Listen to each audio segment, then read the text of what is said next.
What if the stories you tell yourself about your painful experiences shape your leadership journey?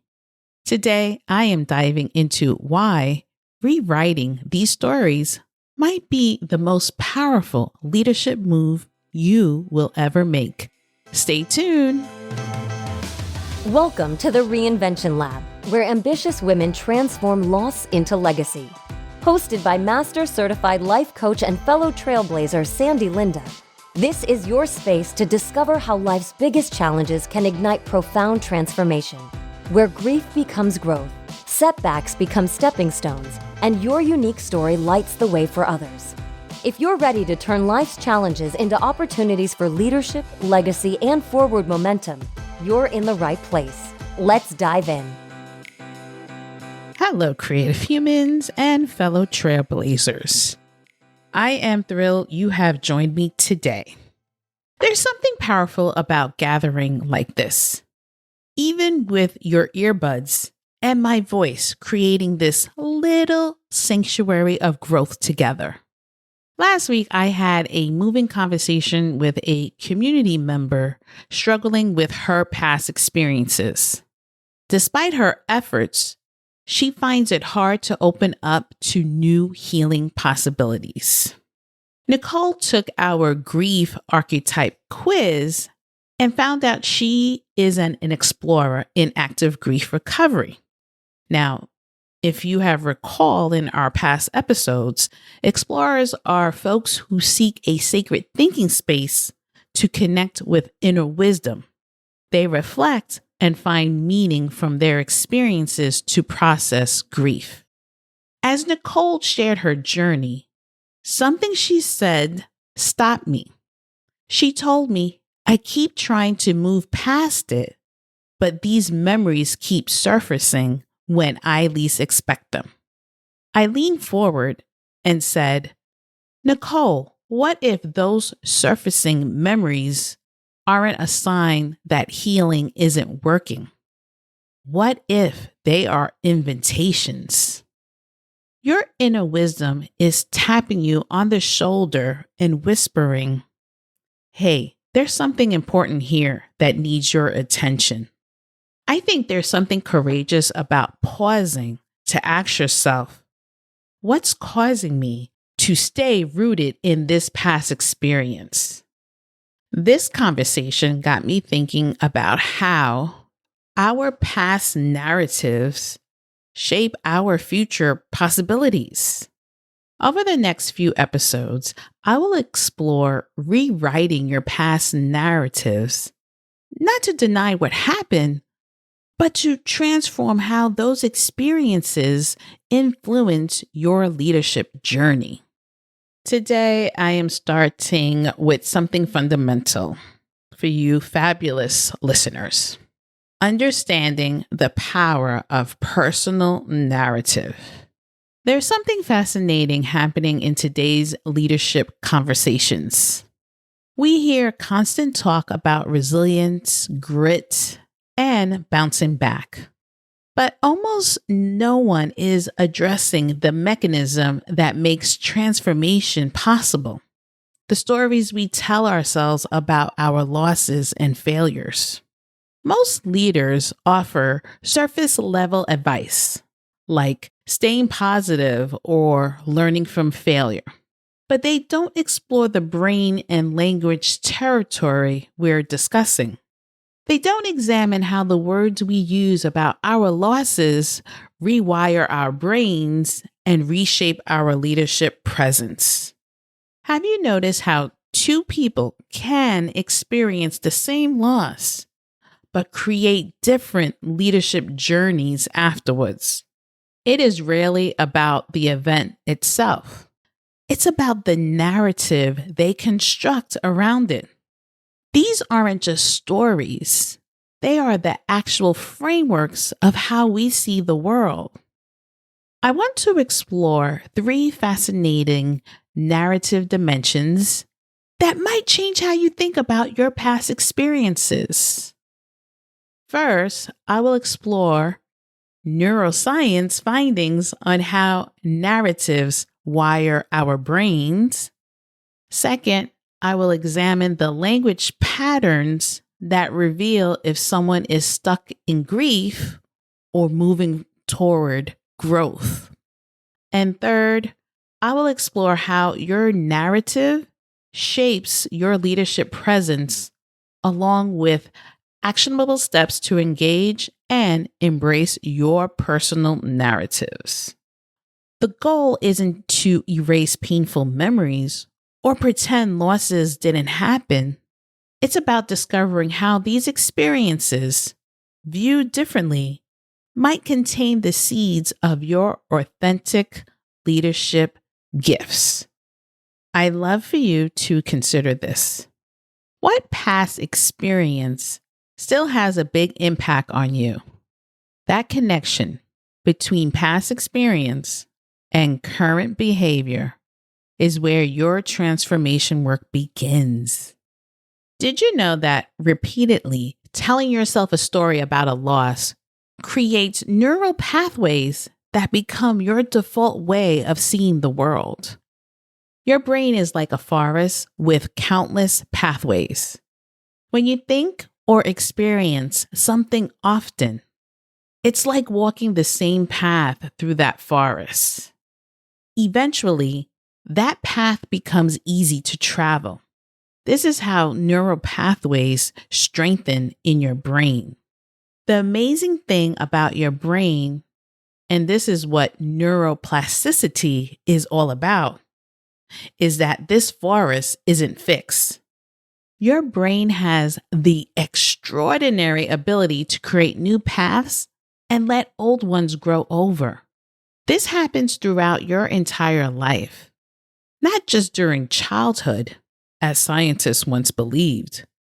But here's the incredible news about your brain that has established neuroscience. This forest isn't fixed or static. Your brain can create new trails and let unused ones fade throughout your adult life. This neuroplasticity means you're never trapped in old patterns of thinking, even if they have been with you for decades. Here's a relatable example. Think about your first significant loss, perhaps the end of an important relationship or the death of a loved one. In that moment, your brain likely created a neural pathway connecting that experience with distinct meanings, such as, I'm alone, I am not enough, or life is uncertain and scary. Every time you remembered and described that loss the same way, you reinforced that neural pathway. It became your default way of understanding similar situations. You have built a superhighway in your brain that automatically takes you to those same descriptions. Have you noticed how your words change when discussing tough experiences? There's a fascinating research that shows our language transforms as we move from being stuck in grief to finding growth after loss. Think of someone you know trapped in their painful past. When you talk about their experiences, you often hear them say, I and me a lot. I can't get over this. This happened to me. My life is broken. This self-focus is a clear sign of someone still processing their grief. Their language often focuses on the past, creating a sense of being stuck. Their stories contain many negative words like terrible, devastating, or awful, with very few positive expressions. They frequently use absolute terms like never or always. They don't allow for change. Their language creates a closed loop that keeps them circling around the same painful story. As people heal and grow, their words transform in various ways. First, they use more we and us instead of just I and me. This shift shows they are reconnecting with others and seeing themselves as part of something larger than their personal pain. They also start balancing past tense words with future tense ones. Instead of only saying, "This happened to me," they might add, "Next time, I will approach things differently." This language bridge connects their past to new possibilities ahead. They use more thinking words like understand, realize, and consider. These words reveal they are processing their experiences rather than reliving it. Their black and white language transform into nuanced expressions with words like sometimes, perhaps, or in some ways. Here's a simple example of someone stuck in grief might say, "My partner left me. I will always be alone. Nothing ever works out for me." A person moving towards growth may say, "When my relationship ended, it was painful. I'm beginning to understand some unhealthy patterns. We both shared in different ways. I'm thinking about what I want in future relationships." Notice the difference? The second version shows more of a balanced perspective and openness to new possibilities. Let me share a story from my corporate days that illustrate this concept. Jessica and Anna experienced identical losses during a company restructuring. Each lost their most successful product line. Half their team members were reassigned, and both faced pressure to maintain previous revenue targets. Jessica's story of devastation was, "Everything I built over 5 years was taken from me overnight," she had told her remaining team members. She interpreted the restructuring as a personal failure, a sign that her previous success wasn't good enough. "I should have seen this coming," she kept thinking. "If I had pushed harder on our quarterly numbers, maybe we could have saved the product line." When team members raised concerns, Jessica's internal narrative made her defensive. "I can't afford another failure," she think. So she began micromanaging projects and avoiding risk. Innovation slowed. Jessica's intense focus on metrics and process compliance created tensions during team meetings. When asked about her vision for the future, Jessica could only frame it in the terms of getting back to where they were before the loss. Anna faces the same restructuring blow, but her internal narrative took a unique path. Her initial response acknowledged the pain. "This really hurts. We put our hearts into building that product line." But then her story shifted. "This restructuring is giving us a rare opportunity to reimagine what's possible without the constraints of our established ways." Anna viewed the loss as information rather than failure. In team meetings, she asks, "What market shifts might we have missed while focus on our established products?" She was transparent about her disappointment, but placed it with a larger story. During a challenging week, she told her team, "I've been reflecting on my career path, and I realized something interesting. Every significant growth period started with a painful disruption like this one." This is so fascinating. The external circumstances remain identical. Both face the same market conditions, company pressures, and resource constraints. The difference wasn't in their capabilities or circumstances. It was in the stories they told themselves about what they lost meant. Jessica's narrative created leadership presence focused on prevention, protection, and the past. Anna's narrative fostered leadership centered on possibility, growth, and the future. What story are you telling yourself about your most significant professional or personal loss? Is it more like Jessica's or Anna's? How might turning that narrative transform your feelings about that loss and what you can create because of it? What makes this powerful is realizing that these narrative choices aren't about positive thinking or denying reality. Both Jessica and Anna acknowledged the pain of their losses. The difference was in what meaning they assigned to those losses. We can engage with that meaning-making process to transform our leadership capacity. So, how can you begin reframing your own narratives? What practical steps can you take to shift from a Jessica-style story to an Anna-style perspective? Let me share some actionable strategies that I have helped leaders I work with make this powerful transition. Here are 2 powerful practices in reshaping your most important narratives. First, let's activate your brain's neural pathways with what I call the growth through loss practice.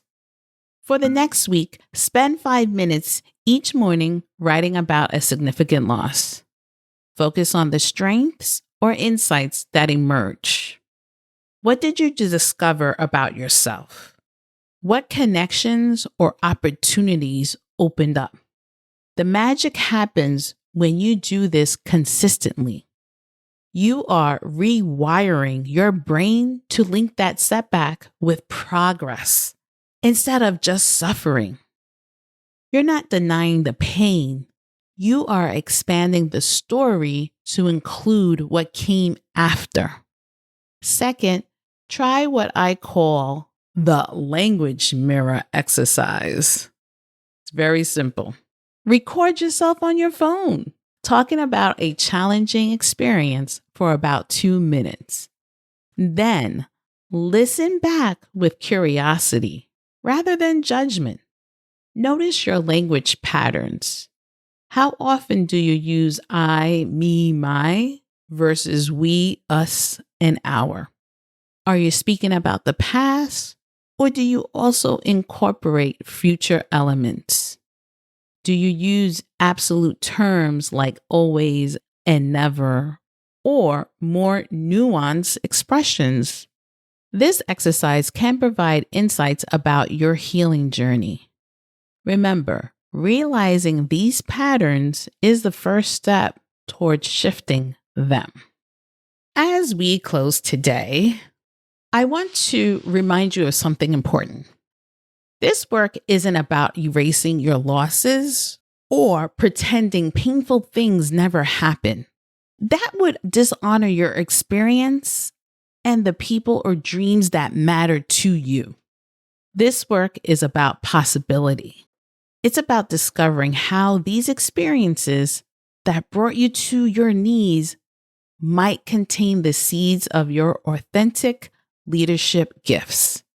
The extent of your empathy, resilience, and wisdom, these qualities often develop through your challenging times. Next week, I will explore how to deconstruct limiting narratives that may hold you back. Until then, I love to hear your insights this week.